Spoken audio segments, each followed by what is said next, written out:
करीबन 1.5 घंटे के बाद गणपति बाप्पा के दर्शन करके, मतलब हमारी अष्टविनायक यात्रा के ये पहले गणेश जी थे, लेनाद्री गिरिजात्मक। अभी यहाँ से हम लोग पहले शिवनेरी जाएंगे, जो कि छत्रपति शिवाजी महाराज की जन्मभूमि है, जिसे शिव जन्मभूमि भी कहते हैं। तो पहले हम लोग जाएंगे शिवनेरी, और शिवनेरी से सीधे हम लोग जाएंगे ओझर। तो चलिए चलते हैं शिवनेरी। तो अभी हम लोग किले शिवनेरी पर धीरे धीरे आगे बढ़ रहे हैं। वैसे थोड़ी चढ़ाई है, कोई बात नहीं, धीरे धीरे आराम से हम लोग चढ़ाई पार करेंगे। करीबन 2 से 2.5 घंटे लगेंगे पूरा फोर्ट एक्सप्लोर करने में।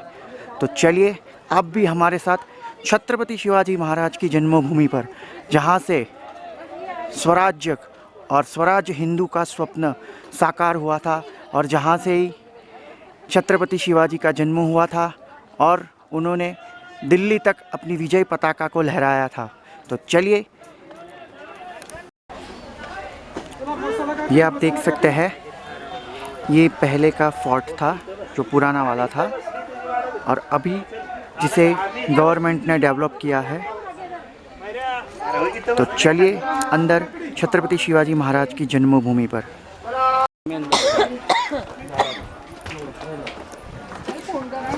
ये आप देख सकते हैं, ये मुख्य प्रवेश द्वार है। हमारे साथ एक हमारे भैया आ गए हैं जो हमें पूरा किला घुमाएंगे। मराठी में बोलेंगे तो थोड़ा बहुत तो सबको समझ में आता ही है। तो चलिए उनसे हम पूरी इस फोर्ट के बारे में माहिती लेते हैं। धीरे धीरे हम लोग किले में अंदर बढ़ रहे हैं। ये जो आगे चल रहे हैं ये भैया, वो हमें पूरा फोर्ट दिखाने में और आपको दिखाने में, एक्सप्लोर करने में हमारी पूरी तरह से मदद करेंगे।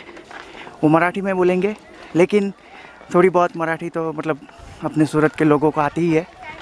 तो चलिए भैया से पूरी इस फोर्ट की हिस्ट्री लेते हैं। हे जे बांधकाम आहे बहमनी काळातले, ते पेशवे काळातले असे चंद्रकोरी सारखे होते आणि बहमनी काळामध्ये हे त्रिकोणात्मक बांधकाम असते। हा जो हिंस्र प्राणी आहे, हा गंड बेरुंड किंवा शरभ असं त्याचं नाव आहे। त्याच्या प्राण्याच्या पायामध्ये हत्ती वगैरे त्यांनी धरलेले असतात। जुने जे काही ग्रंथ आहे त्याच्यामध्ये त्याचं नाव शरभ किंवा गंड बेरुंड असं म्हणलेलं आहे। गणेश दरवाजा असल्यामुळं गजाचं मस्तक अगोदर होतं, त्याची सोंड वगैरे तुटलेली। हा पहिला गणेश दरवाजा, नंतर तो पेशवे काळात तो नंतर दरवाजा केलेला। बहमनी काळापासून हा पहिला दरवाजा होता। काळात या ठिकाणी पीराचं ठाणं असावं म्हणून पीर दरवाजा असं नाव पडलं असावं। ही कन्स्ट्रक्शन वगैरे तुटलेलं आहे। या ठिकाणचं पण बांधकाम हे पूर्णतः बहमनी काळातले, असं त्रिकोणात्मक असलं की तो बहमनी काळ, 13वे-14वे शतक। हसन-गंगू बहमन शाह यांनी बहमनी साम्राज्याची निर्मिती केली आणि त्याच्याच पुढे 5 शाह्या झाल्या। अहमदनगरची निजामशाही, वराडची इमादशाही, विजापूरची आदिलशाही, बिदरची बरीदशाही आणि गोवळकोंड्याची कुतुबशाही। त्यातल्या निजामशहाकडे हा किल्ला होता शिवाजी महाराजांच्या जन्मापर्यंत। हे मुघल काळातलं म्हणजे का? नाही, मुघलांचा काळ तिकडे दिल्लीकडे होता। हा, इकडे नाही। हां, दक्षिणेकडे नाही। काही थोडंसं यादव काळातलं आहे। तर हे संपूर्ण जी काही भिंत वगैरे दिसते हे यादव काळातलं बांधकाम आहे। आणि नंतर हेच बहमनीने किल्ला ताब्यात घेतला आणि बहमनी नंतरनं निजामशाहीने किल्ला घेतला। हा हत्ती दरवाजा आहे, वरती गेल्यावर पाहू आपण। म्हणजे तर हा दरवाजा हे बहमनी काळातलं बांधकाम आहे आणि हे जे कन्स्ट्रक्शन आहे पूर्णतः 12व्या शतकातलं यादव काळातलं आहे। याची कशी झीज झालेली दिसते पहा, माती हात लावला की लगेच पडते। हे यादव काळातलं आहे पूर्ण आणि हा बहमनी काळातलं त्रिकोणात्मक। आता हे दरवाजावरती वरती खिळे आणि खाली नसतात, कारण कसं आहे वरती खिळे रात्र शत्रू वगैरे आला तर तो धडकला पाहिजे, पण खाली का नसतात कारण दिवसभर आपल्याला राहायचे। शत्रू कधीतरी येणार आणि दिवसभर आपण पहिल्यांदा आपल्याला खाली पोहोचतो। हा हत्ती दरवाजा, कारण याचा आकारच सगळ्यात मोठा आहे म्हणून हा हत्ती दरवाजा। आणि याचं वैशिष्ट्य म्हणजे ही भिंत पूर्वी त्यावेळेला पूर्ण होती, म्हणजे हा दरवाजा कुठून हे कळणार नाही खालून शत्रूला। जंजिरेवरती गेल्यावर कसं कळत नाही की जंजिऱ्याचा दरवाजा कुठे नाही, तसं हे बहमनी काळामध्ये केलेलं कन्स्ट्रक्शन आहे की खालून शत्रूला कळत नाही नेमका दरवाजा कुठे नाही।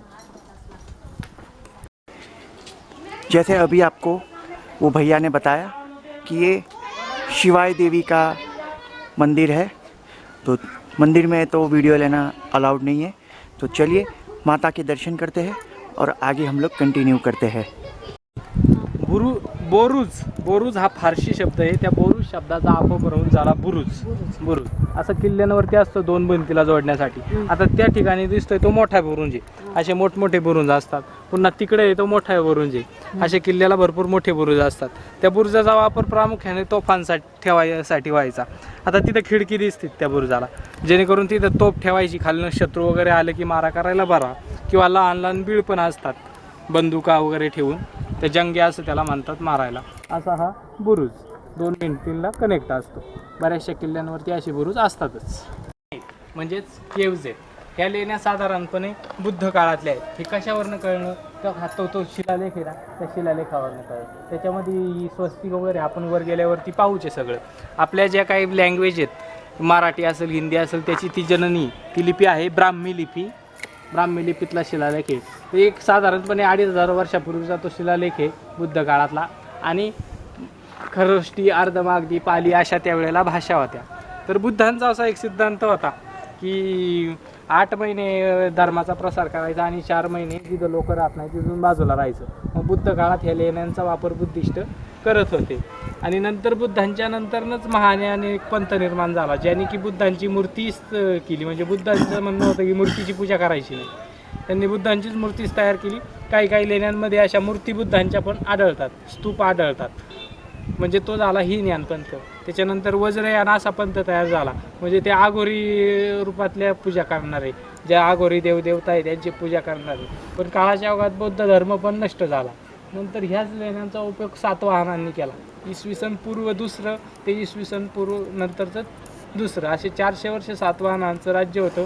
प्रतिष्ठान म्हणजे पैठणचे सातवाहन, त्यातला गौतमीपुत्र सातकर्णी म्हणजे शालिवाहन याने जुन्नरचे जे काही शक होते, शक म्हणजे कोण, ग्रीकांच्या नंतर जे शक कुशाणांचं आक्रमण झालं वायव्य भागातनं, त्यातल्या शकांची राजधानी ही जुन्नर होती। त्या शकांचा पराभव केला आणि जुन्नरचा आणि या लेण्याचा वापर आपल्या व्यापारासाठी केला।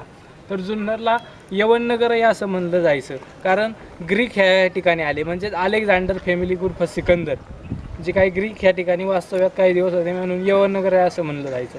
हा जो शिलालेख आहे त्याच्यामध्ये सुद्धा यवन असा शब्द आहे, ब्राह्मी लिपीत आणि प्राकृत भाषेमध्ये तो शिलालेख आहे। तो वर जाऊन पाहू आपण। ब्राह्मी लिपीतला शिलालेख आहे, इथं स्वस्तिक काढलेलं आहे अशा पद्धतीने जुन्या ह्याच्यामध्ये दिसतंय का, हे स्वस्तिक काढलेलं आहे इथं। हा स आहे असा, त्याचाच पुढं अशा पद्धतीने देवनागरीत स झाला। नंतर हा क आहे, यालाच खाली वाट्या जोडून क तयार झाला, म्हणजे ही ब्राह्मी लिपी जननी। याच्यामध्ये यवन असा शब्द आहे, ग्रीकांसाठी म्हणून हा लिहिलेला बुद्ध काळातला शिलालेख आहे। आता पुढचा शिलालेख, हा ब्राह्मी लिपीतला शिलालेख आहे। या ठिकाणी सुद्धा असं उलट स्वस्तिक काढलेलं आहे। हा जो आहे हा स आहे, नंतरच असा झाला आणि असा स तयार झाला, म्हणजे हा भाग वर गेला आणि ही रेष खाली आली, असा स तयार झाला। हा सुद्धा स आहे, त्याच्यानंतर हा च आहे, हा ळ काही काळाने ळ तयार झाला, म्हणजे ही ब्राह्मी लिपी आपल्या देवनागरी लिपीची जननी आहे। लहान दरवाजा म्हणजे पालखीपेक्षा मेणा हा लहान असतो, दरवाजा असं नाव दिलेलं आहे। हा सगळ्यात लहान दरवाजा आहे। याचं बांधकाम सुद्धा बहमनी काळातलंच आहे, असं त्रिकोणात्मक। तर एक महत्त्वाचा विषय राहिला, किल्ला जो असतो मुघल काळात जी ॲडमिनिस्ट्रेटिव्ह सिस्टीम होती पेशव्यांनी सुद्धा तीच वापरली, म्हणजे सुभा, प्रांत, परगणा, गाव, कसबा वगैरे। आणि किल्ल्यांना जी मुघलांची ॲडमिनिस्ट्रेटिव्ह सिस्टीम होती तीच पेशव्यांनी वापरली। किल्ल्याचे कोणत्याही किल्ल्याचे 4 प्रकारचे प्रमुख असायचा, पहिला किल्लेदार, दुसरा हवालदार, तिसरा कारखानीस आणि चौथा सबनीस। तर किल्लेदाराची नेमणूक ही मध्यवर्ती शासनाकडून साधारणपणे व्हायची, म्हणजे मुघलांचा काळ असेल तर मुघलांकडून आणि पेशव्यांचा काळ असेल तर पेशव्यांकडून। किल्लेदाराचं काम हे पूर्ण किल्ल्यावरती नियंत्रण ठेवायचं, आजूबाजूच्या भागावरती नियंत्रण ठेवायचं। दुसरा प्रमुख असायचा तो हवालदार। हवालदाराचं काम हे किल्ल्यावरती सैनिक किती, युद्धजन्य जर परिस्थिती निर्माण झाली तर सैनिक भरती करणे, सैन्याविषयीचं संपूर्ण काम हे हवालदाराचं असायचं। तिसरा प्रमुख जो असायचा तो कारखानीस। कारखानीसाचं काम असायचं की किल्ल्यावरचे बांधकाम, बुरुजांचं, रस्त्यांचं सगळं काही काम करणे, जे काय असेल ते काम, कन्स्ट्रक्शनचं काम हे कारखानीसाचं असायचं। आणि चौथा प्रमुख जो असायचा तो सबनीस असायचा। सबनीसाचं काम हे पूर्ण किल्ल्यावरचा हिसाब किताब वगैरे महसूल किती जमा झाला वगैरे हे सगळं लिहून ठेवायचं. असे किल्लेदार, हवालदार, कारखानीस आणि सबनीस असे 4 प्रकारचे प्रत्येक किल्ल्याला प्रमुख असायचे. मग अशी मी सांगितलं की किल्ल्यावरती काही बांधकाम यादव काळातले, तर हे जे बांधकाम आहे त्या बाजूचं इकडचं हे संपूर्ण यादव काळातले, हा दगड झिजल्यासारखा वाटतो. आणि हे दुसरं जे बांधकाम आहे हे बहमनी काळातले. पहिल्या गणेश दरवाज्यावरती जसे हिंस्र प्राणी होते, गंड भेरुंड त्याला शरभ बांधतात, तसे 2 प्राणी ह्या दरवाज्यावरती सुद्धा आहे. हा दरवाजाचं नाव कुलूप दरवाजा. कुलूप म्हणजे शेवटचा दरवाजा असल्यामुळं कुलूप लावतात. कुलूप दरवाजा. कुलूप हा फारसी शब्द आहे, म्हणजे बहुतांशी इस्लाम एक राज्यवट असल्यामुळे बहुतांशी फारसी शब्दांचा आपल्यावरती शिरकाव झाला. मग मैदान, रुमाल, जिना, कुलूप हे सगळे फारसी शब्द आहेत. हा शेवटचा कुलूप दरवाजा. त्यावेळेस बांधकामासाठी दगड लागायचा. याच ठिकाणचे पत्थर काढायचे, ते बांधकामासाठी वापरायचे. आणि पाण्यासाठी टाकी पण असे गडावरती भरपूर टाक्या आहेत. पुढं पण दिसतील, मागं काही शिवाय देवीच्या जवळ होत्या पाण्याच्या टाकी. तो आप ये अभी देख सकते हैं, ये जो हमारे वो भैया है जो हमें पूरा दिखाने में हमें मदद कर रहे हैं, जिनकी वजह से ही आपको हम आप दिखा पा रहे हैं. हाँ, थोड़ा मराठी है, मतलब थोड़ा नहीं, पूरा मराठी ही है, लेकिन थोड़ा बहुत तो समझ में आता ही है. तो आप देख सकते हैं अभी हम लोग आखिर में जा रहे हैं छत्रपति शिवाजी महाराज की जन्मभूमि शिवनेरी, जहाँ पे छत्रपति शिवाजी महाराज का जन्म हुआ था. आप देख सकते हैं कंटिन्यू हम लोग 2 से 3 किलोमीटर से ऐसे ही चलते जा रहे हैं. इतना डीप है. मेरे आसपास का इलाका पूरा पेड़ वगैरह से ढका हुआ है. मतलब यहाँ पे कहीं कहीं साइन बोर्ड भी है कि ये एनिमल यहाँ पे आते हैं रात को.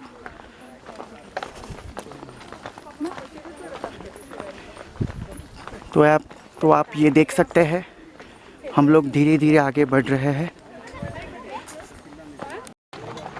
आप ये देख सकते हैं श्री छत्रपति शिवाजी महाराज जन्मस्थानक कडे जाणार रस्ता, way to birth place of the Shri Chhatrapati Shivaji Maharaj.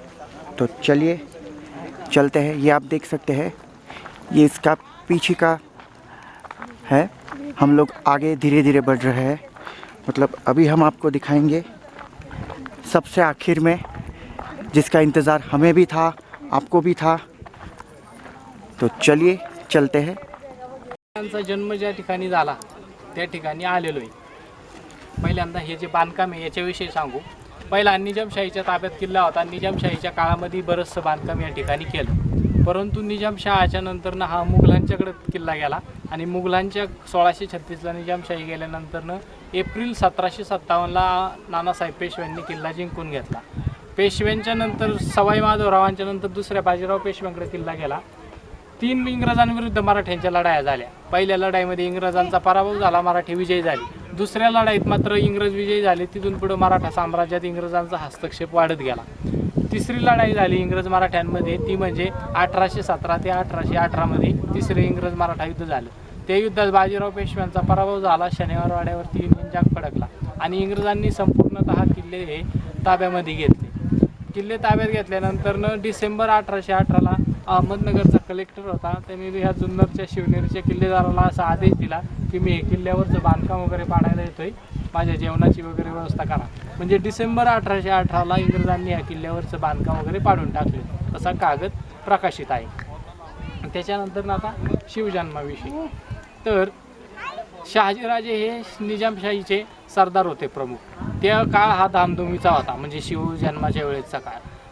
Nizamshahi विरुद्ध मुघल आणि आदिलशाह अशी दोघांची संयुक्त फौज निजामशाही नष्ट करण्यासाठी लढत होती. पहिला शहाजीराजे आणि जिजाऊ यांचा पहिला अपत्य म्हणजे संभाजीनंतर 4 अपत्य झाली, 5 अपत्य झाली आणि 4 अपत्य झाली आणि 6वं अपत्य म्हणजे शिवाजी महाराज.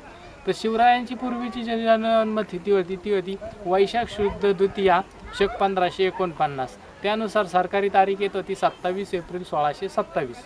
ती पण परंतु जी काही तिथी होती ती होती शेडगावकर बखर, चिटणीस बखर, 91 कलमी बखर, शिवदिग्विजय बखर या सगळ्या बखरींमधून घेतली होती.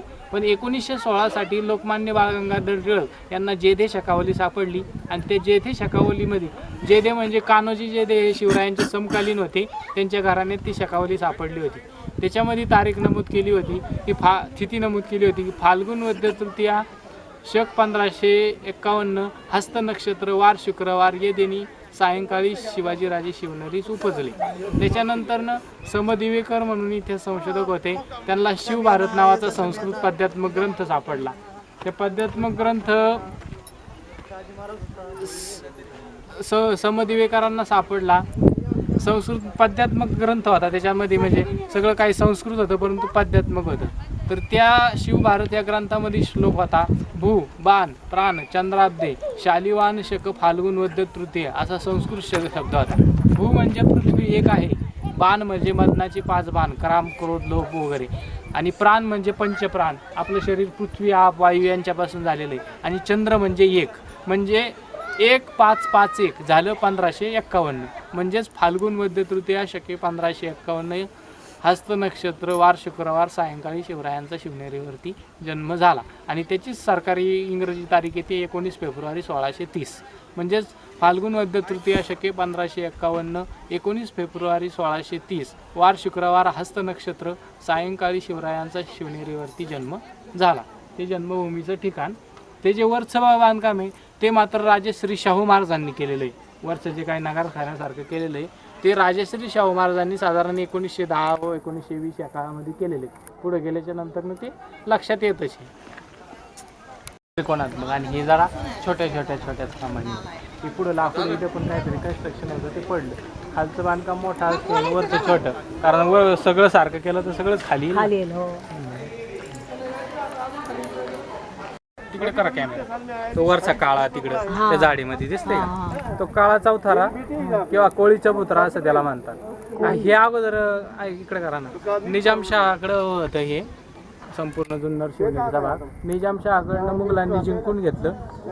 मुघलांनी जिंकून घेतल्याच्या नंतर इथल्या महादेव कोळ्यांशी आणि मुघलांचा संघर्ष झाला. 1640 ते 1650 या काळात शहाजहान बादशाहनी जो काही सरनाईक होता कोळवांचा म्हणजे खेमा रगतवान याचे सह 1600हून अधिक कोळ्यांचे शिरकाण केलं, म्हणजे शिरधाडा वेगळं केलं. त्याच्यासाठी म्हणून तो काळा चबुतरा बांधलेला आहे.